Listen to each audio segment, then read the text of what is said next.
नमस्कार. आज श्री साईबाबांचे आशीर्वाद घेऊन शिर्डीत देवराज मूवीज प्रस्तुत निर्माते सुखदेव मिश्रीलाल नैसवार आणि लेखक दिग्दर्शक चिनी चेतन यांची मराठी फिल्म कोरडी हळद हिचा मुहूर्त सोहळा पार पडला. या मुहूर्तामध्ये प्रमुख उपस्थिती शिर्डीचे नगराध्यक्ष अभय भैया शेळके यांची होती. फिल्मच्या मुख्य नायिकेच्या भूमिकेत मुंबईची डॉक्टर कनिष्का पाटील असणार आहे. कलाकार म्हणून चित्रपटात काम करण्यासाठी कनिष्का पाटीलने अभिनयाचे प्रशिक्षण घेतलेले आहे.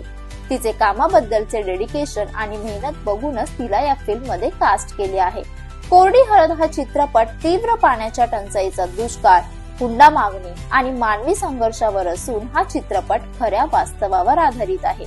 चित्रपटाची core team music Sandeep Dange, cinematographer Ansar Khan, action choreography Shahbaz Ali, executive producer Nazir Sayyed, line producer Vishnu Chaudhari, local production head Valmik Gade Patil आणि सुरेश जगताप.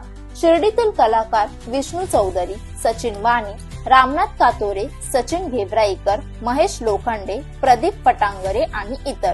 असिस्टंट डिरेक्टर मॅक मकवाना, सचिन कांबळे, शलाका पाटील आणि आबा.